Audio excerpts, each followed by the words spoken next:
हाय,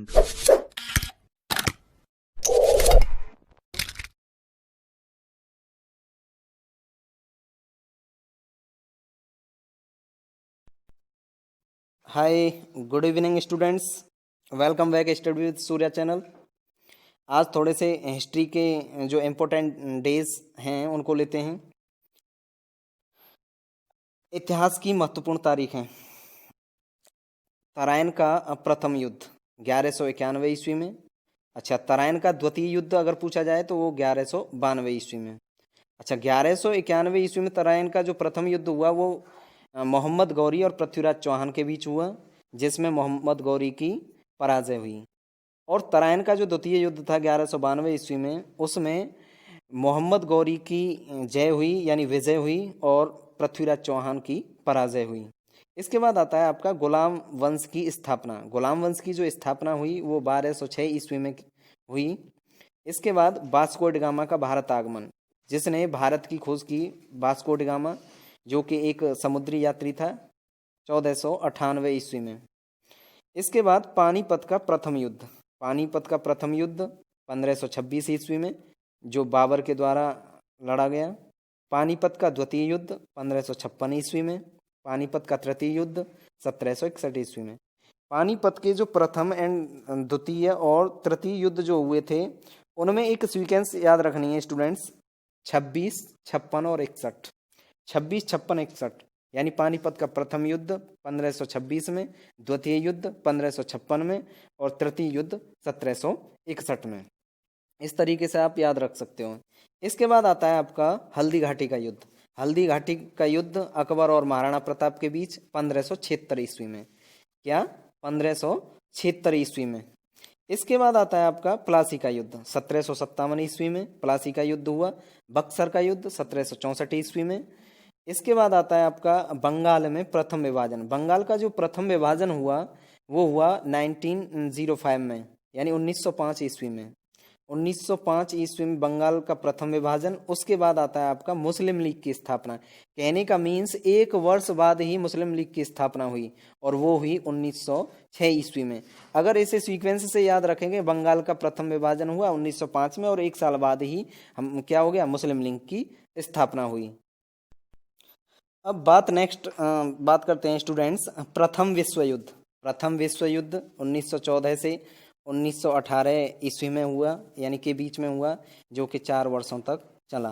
द्वितीय विश्व युद्ध की बात करते हैं तो वो 1939 से लेकर के 1945 ईस्वी तक हुआ। कहने का मीन्स आपका 15 और एक 16 वर्षों तक ये युद्ध 6 वर्षों तक चला। इसके बाद आता है आपका असहयोग आंदोलन। अच्छा, एक और बात यहाँ पर स्टूडेंट हम करेंगे कि जो द्वितीय युद्ध हुआ था वो प्रथम विश्व युद्ध में जो संधि में जो दबाव डाला गया था उसी का एक रूप था द्वितीय विश्व युद्ध। यानी प्रथम विश्व युद्ध से ही द्वितीय विश्व युद्ध की नींव मानी जाती है, नींव रख गई थी, ऐसा मानते हैं इतिहासकार। इसके बाद आता है आपका असहयोग आंदोलन। असहयोग आंदोलन जो कि गांधी जी के द्वारा और भारत के स्वतंत्रता सेनानियों द्वारा चलाया गया, जो कि 1920 से 1922 ईस्वी तक रहा। इसके बाद आता है आपका साइमन कमीशन का आगमन। साइमन कमीशन का आगमन 1928 ईस्वी में हुआ, जिसका भारत में भारी यानी भरकस प्रयास किए गए भारतीयों द्वारा, स्वतंत्रता सेनानियों द्वारा उसका भरजोर विरोध किया भारतीयों ने। इसके बाद आता है दांडी मार्च नामक सत्याग्रह। दांडी मार्च नामक सत्याग्रह गांधी जी के द्वारा उनके 78 अनुयायियों यानी गांधी जी सहित 78 अनुयायियों ने इसमें भाग लिया बढ़ चढ़ के। और 1930 ईस्वी में दांडी मार्च नामक सत्याग्रह किया गया। इसमें अपने साबरमती आश्रम से जा करके और वहाँ पर नमक उठाकर और नमक का जो कानून बना हुआ था उसको गांधी जी ने तोड़ा था दांडी मार्च नामक सत्याग्रह द्वारा। इसके बाद आता है महात्मा गांधी की हत्या। महात्मा गांधी की हत्या 1948 ईस्वी में नाथूराम गौडसे के द्वारा की गई। नाथूराम गौडसे उनके अनुयायियों में से ही एक था, उनका ही एक भक्त था नाथूराम गौडसे, जिसने गांधी जी की हत्या की 1948 ईस्वी में। इसके बाद आता है चीन का भारत पर आक्रमण। चीन का भारत पर आक्रमण 1962 ईस्वी में, यानी 62 का जो युद्ध हुआ था वो चीन के साथ भारत का, ये वही युद्ध है 1962 का। इसके बाद भारत पाक युद्ध, पाकिस्तान ने भी भारत पर अटैक किया, वो ठीक 3 साल बाद 1965 ईस्वी में। इसके बाद आता है आपका ताशकंद समझौता, जो कि लाल बहादुर शास्त्री, जिसमें देश के प्रधानमंत्री थे दूसरे, वो वहाँ पर गए हुए थे ताशकंद में, और वहाँ पर उज्बेकिस्तान की जो राजधानी ताशकंद, वहाँ समझौते में गए हुए थे 1966 ईस्वी में। वहाँ पर ताशकंद का समझौता हुआ और उसी रात उनकी हार्ट अटैक से डेथ हो गई। इसके बाद बात आती है कारगिल युद्ध। कारगिल युद्ध भी पाकिस्तानी घुसपैठियों के साथ भारतीय सैनिकों के द्वारा किया गया 1999 ईस्वी में, जिसमें भारतीय जवानों ने फतह हासिल की।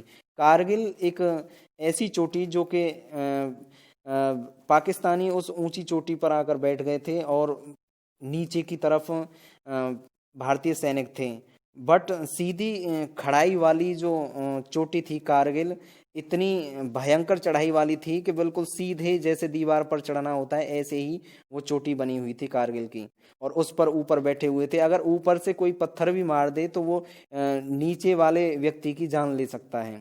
इस तरीके से उसकी चढ़ाई थी कारगिल चोटी की। तो 1999 ईस्वी में इस कारगिल युद्ध को फतेह किया था भारतीय वीर सैनिकों ने। इसके बाद आता है चीनी क्रांति। चीनी क्रांति 1911 ईस्वी में हुई। 1911 ईस्वी में चीनी क्रांति हुई। इसके बाद फ्रांसीसी क्रांति, यानी चीनी क्रांति का मतलब वो वाली शुगर वाला चीनी नहीं, ये चीन के अंदर जो क्रांति हुई, रेवोल्यूशन जो हुआ चीन के अंदर, वो है। इसके बाद आता है फ्रांसीसी क्रांति, जो कि फ्रांस में हुई।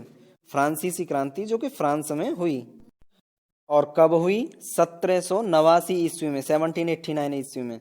इसके बाद आती है रूसी क्रांति, जो कि रूस में हुई 1917 ईस्वी में, और रूसी क्रांति। इसके बाद आता है मार्ले मिंटो सुधार 1909 ईस्वी में, जो कि भारत में हुआ था मार्ले मिंटो सुधार।